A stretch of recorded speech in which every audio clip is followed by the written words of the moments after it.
Good morning to all of you. I am going to teach you about deficit theory. आज हम लोग deficit theory के बारे में पढ़ेंगे जो कि LAC के अंतर्गत हमें पढ़ना है। डेफिसिट को अगर हिंदी में देखें तो कमी या अभाव के रूप में जाना जाता है, लेकिन यहाँ हम लोग लैंग्वेज अक्रॉस करिकुलम के कॉन्टेक्स्ट में डेफिसिट थ्योरी की बात करेंगे, या बेसिकली लैंग्वेज के कॉन्टेक्स्ट में डेफिसिट थ्योरी की बात करेंगे। तो डेफिसिट थ्योरी को R.C. इलर ने 1989 में एक आर्टिकल के रूप में लिखा है, जिस आर्टिकल का नाम है Johnny can't talk either colon the perpetuation of the deficit theory in classroom. इसको द रीडिंग टीचर में पब्लिश किया गया है, जो वॉल्यूम नंबर 42 और नंबर 9 में पब्लिश किया गया है। इसमें बात की गई है, इसमें जो भी बातें कही गई है, लेकिन 1989 से पहले 1960 के दशक में और 1970 के दशक में भी डेफिसिट थ्योरी का थ्योरेटिकल बैकग्राउंड आ गया था, जिसमें अगर हम मोटा मोटी बात करें कि डेफिसिट है क्या, ये अभाव या ये कमी है क्या, इस अभाव या कमी का सिद्धांत है क्या, तो इसमें अगर हम देखते हैं कि ऐसा विद्यार्थी ऐसा विद्यार्थी जिसका रीजनल लैंग्वेज और मदर टंग स्टैंडर्ड लैंग्वेज से अलग हो, और स्टैंडर्ड लैंग्वेज में जो दक्ष ना हो, जिसको स्टैंडर्ड लैंग्वेज में जिसमें अभी कमी हो, कहीं न कहीं ये उसकी कमी को दर्शाता है, और ये कमी ही डेफिसिट थ्योरी के अंतर्गत आता है। तो अगर हम 1960 में बात करें तो 1960 के दशक में डेफिसिट थ्योरी से यही मतलब था कि डेफिसिट थ्योरी के अंतर्गत उन्हीं विद्यार्थियों का अध्ययन किया जाता था जो निम्न आर्थिक स्तर के विद्यार्थी होते थे, जिनके पास भाषा को सीखने के रिसोर्सेज स्रोत बहुत कम हुआ करते थे, जिसमें ये माना जाता था कि कहीं न कहीं विद्यार्थी अपनी भाषा में दक्ष नहीं है, या फिर स्टैंडर्ड लैंग्वेज उसके घर में नहीं पढ़ाया जाता, तो वो अपने आप को वर्बली एक्सप्रेस नहीं कर सकता। फिर उसके साथ ये जो बातचीत चली थी ये 1960 के दशक में, फिर थोड़ा सा बदलाव आया और 1970 के दशक में ये बोले जाने लगा कि अगर डेफिसिट थ्योरी उन्हीं विद्यार्थियों पे काम करता है जो लोअर इकोनॉमिक सिस्टम है, जो लोअर इकोनॉमिक स्टेटस के हैं, या जिनका जो फर्स्ट जनरेशन के हैं। इसके साथ ही साथ ये माना जाने लगा 1970 में ये बात जुड़ के आ गई कि अगर विद्यार्थियों को प्रॉपर सुविधा दिया जाए, अगर विद्यार्थियों के ऊपर ध्यान दिया जाए, अगर उनको पॉजिटिव तरीके से इंटरेस्ट लेके पढ़ाया जाए, तो कहीं न कहीं ये जो हम मान के चलते थे कि विद्यार्थी सीख नहीं पाएंगे, उस भाषा में अपने आप को एक्सप्रेस नहीं कर पाएंगे स्टैंडर्ड लैंग्वेज में, वो कम हो सकता है। तो इस 1970 में उसके बाद फिर जो डेफिसिट थ्योरी का मेन या मुख्य रूप निकल के आया है, वो इलर के आर्टिकल से निकल के आया है, जिसमें हम लोग देखेंगे कि डेफिसिट थ्योरी में इलर बोलते हैं, इलर told difficult to their language में be perceived as a deficient, यानी कि ये माना गया है कि जो इलर बोलते हैं कि अगर कोई विद्यार्थी रीजनल लैंग्वेज या क्षेत्रीय भाषा और मदर टंग जानता है और स्टैंडर्ड लैंग्वेज नहीं जानता है, उसको ऐसे परसीव किया जाता है कि वो कहीं न कहीं डिफिशिएंट है, उसमें कमी है, वो स्टैंडर्ड लैंग्वेज को नहीं सीख पाता है। तो डेफिसिट थ्योरी में उन शिक्षकों का बिलीव है, वो मानते हैं कि ऐसे विद्यार्थियों को नहीं पढ़ाया जा सकता है। यही यहाँ बात इलर ने यहाँ ये बात कही है कि अगर हम एक शिक्षक के रूप में ये चीज़ ना माने कि डेफिसिट थ्योरी के अंतर्गत हमें नहीं पढ़ाया जा सकता है, या फिर ऐसे विद्यार्थियों में इम्प्रूवमेंट नहीं किया जा सकता है, तो कहीं न कहीं हम इसको आगे लेके चल सकते हैं। तो यहाँ पे इलर ये बोलते हैं कि जब भी डेफिसिट थ्योरी की बात करते हैं, तो ऐसे विद्यार्थी जो अपने आप को स्टैंडर्ड लैंग्वेज में एक्सप्रेस नहीं कर पाते हैं, या फिर वो मदर टंग और रीजनल लैंग्वेज में भी अपने आप को प्रॉपर एक्सप्रेस नहीं कर पाते हैं, तो उनको वर्बली डिफिशिएंट माना जाएगा। उनको एक लेवल दे दिया गया है, उस लेवल का नाम है वर्बली डिफिशिएंट। तो यहाँ पे हमें यही ध्यान देने की बात है कि जो भी तो पहले इलर इसी बात पे मेन फोकस करते हैं कि विद्यार्थियों को हमें कोई लेवल एज अ टीचर, अगर आप मल्टीलिंगुअल क्लासरूम को डील करते हैं, अगर आप एलएसी के थ्रू पढ़ा रहे हैं, या फिर आप ऐसे क्लासरूम को पढ़ा रहे हैं जिसमें बहुत सारे स्टूडेंट रीजनल लैंग्वेज से आए हैं, बहुत सारे स्टूडेंट रीजनल लैंग्वेज से आए हैं, मतलब कि उनका प्रीवियस एजुकेशन रीजनल लैंग्वेज में हुआ है, या उनका प्रीवियस एजुकेशन मदर टंग में हुआ है, या उनके घर का बैकग्राउंड ऐसा है कि वो इसके अलावा स्टैंडर्ड लैंग्वेज में अपने घर पर इम्प्रूवमेंट नहीं कर सकते हैं। तो कहीं न कहीं ऐसे विद्यार्थियों के लिए हम जो वर्बली डिफिशिएंट का लेवल देते हैं, तो इलर का मेन फोकस है कि उन्हें ये लेवल नहीं देना है, क्योंकि अगर हम खुद अपना विद्यार्थियों में अगर हमें फेथ नहीं है, हम विश्वास नहीं करते, हम इंटरेस्ट नहीं ले रहे हैं, हम उनको लेवल दे चुके हैं और मान चुके हैं कि वो वर्बली डिफिशिएंट हैं, तो कहीं ना कहीं उनका भी लैक ऑफ इंटरेस्ट, उनका भी रुचि कम हो जाता है। तो इन्हीं सब कमी को ध्यान में, या इन्हीं सब बातों को ध्यान में रखते हुए इलर ने मल्टीलिंगुअल क्लासरूम को डील करने की बात की है। तो यहाँ पे हम बात करते हैं कि यहाँ पे हम कुछ बात करते हैं जो स्टैंडर्ड लैंग्वेज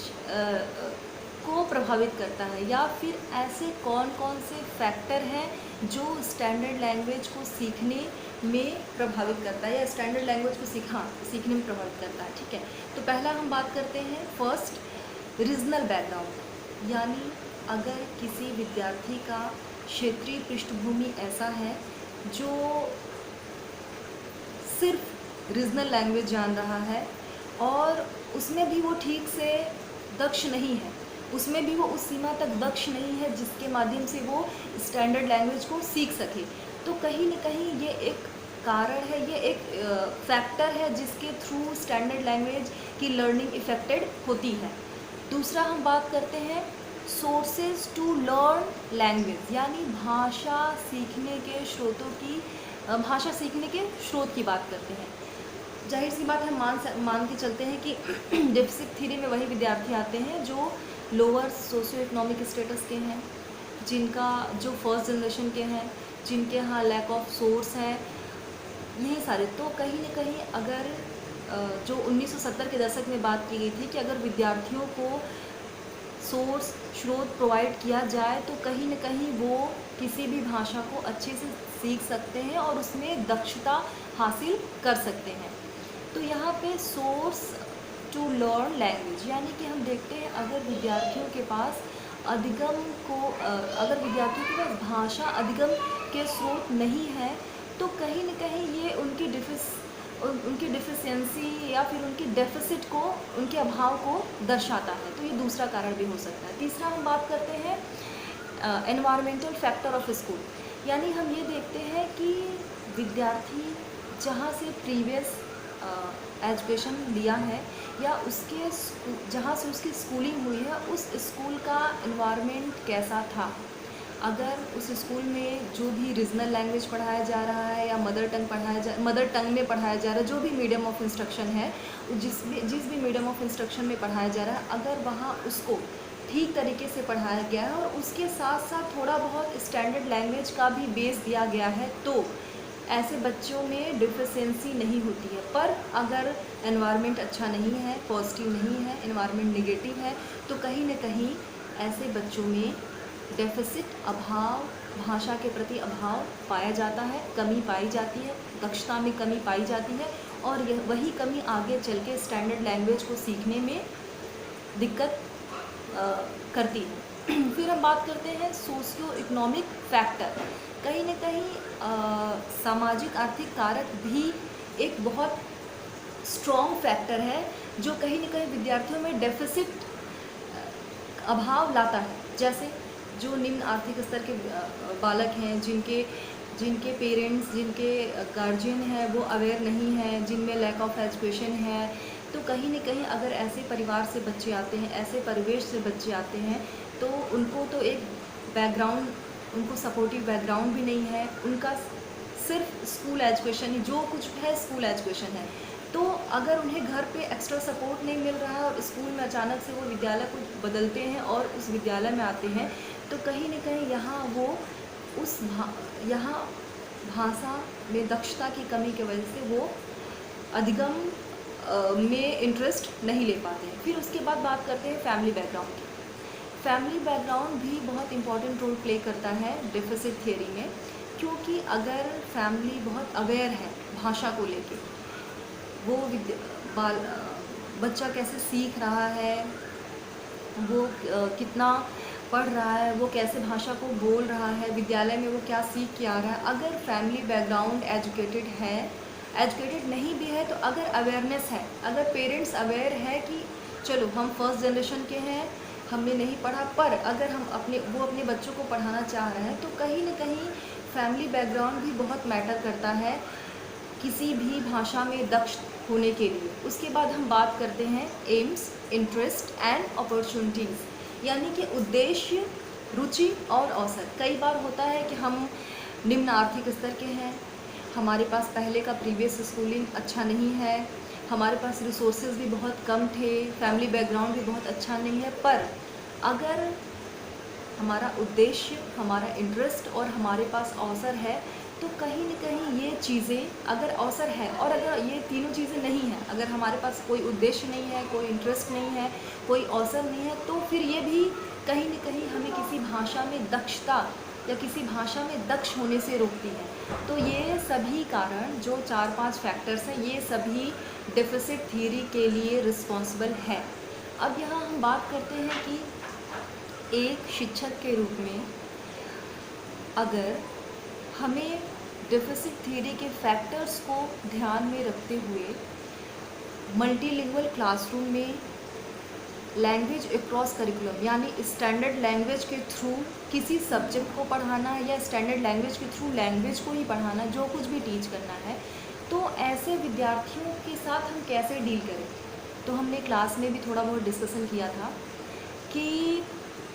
अगर ऐसे विद्यार्थियों को पढ़ाना है तो पहले हमें उसके बारे में, उसके बैकग्राउंड के बारे में जानकारी रखनी चाहिए। हमें ये जानना चाहिए कि हमारा जो फेथ है वो दिखना चाहिए, हमारा इंटरेस्ट दिखना चाहिए, विद्यार्थियों पे हमारा बिलीव दिखना चाहिए, हमारा पूर्ण विश्वास होना चाहिए कि हम विद्यार्थियों, और ये जो पूर्ण विश्वास है, फेथ है, हमारे देखने का नज़रिया है, इंटरेस्ट है, कहीं ना कहीं टीचर के थ्रू स्टूडेंट में ट्रांसफ़र होता है और एक स्टूडेंट ये रिसीव कर लेता है कि हाँ, कहीं ना कहीं अगर हमारा टीचर हमारे ऊपर फेथ है, विश्वास कर रहा है, तो हम कोई भी लैंग्वेज सीख सकते हैं। तो डेफिसिट थ्योरी में इलर इसी बात पे फोकस करते हैं कि शिक्षकों को किसी के ऊपर वर्बली डिफिशिएंट का लेबल नहीं देना चाहिए और उनको मोटिवेट करना चाहिए। हम ये मोटा मोटी मान लेते हैं कि अगर किसी क्लासरूम में कोई स्टूडेंट आ रहा है तो वो कुछ देर, 1 साल या नहीं सॉरी 1 महीने, 2 महीने, 6 महीने, 7 महीने, जितना भी टाइम ले, वो जो 4 स्किल्स हैं उसमें से वो सुनना, अंडरस्टैंडिंग और समझना, दोनों, लिसनिंग एंड अंडरस्टैंडिंग, वो दोनों चीज़ें जान जाता है। बस उसको दिक्कत होती है बोलने में, अपने आप को एक्सप्रेस करने में और लिखने में। तो कहीं ना कहीं एज ए टीचर हम चेक नहीं कर पाते कि उसका इम्प्रूवमेंट कैसा हुआ है, पर वो टूटी फूटी लैंग्वेज में वो अपने मदर टंग को यूज़ करके कैसे भी धीरे धीरे वो लर्निंग करता है। और इसके अलावा जो LAC लैंग्वेज अक्रॉस करिकुलम में हमने पढ़ा था बुलक रिपोर्ट, जिसमें लैंग्वेज फॉर लाइफ की बात की गई थी, जिसमें बात किया गया था कि विद्यालय में ऐसी व्यवस्थाएं की जानी चाहिए जिससे विद्यार्थी कहीं न कहीं इस डिफिशियंसी से इम्प्रूव कर सके और सीख सके। जैसे कहीं न कहीं रिमेडियल क्लासेस की बात की गई है,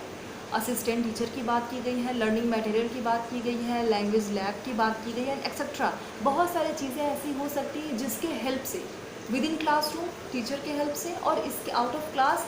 यानी कि बहुत सारे सोर्सेज स्कूल में ऐसे होने चाहिए जिसके माध्यम से विद्यार्थियों में धीरे धीरे ये डिफिशियंसी कम किए जाना चाहिए। और मेन है इलर का कि वर्बली डिफिशिएंट होने का लेवल नहीं लगाना चाहिए, पूरा फेथ शिक्षक नहीं होना चाहिए। तो मोटा मोटी डेफिसिट थ्योरी के बारे में हमने आज पढ़ा।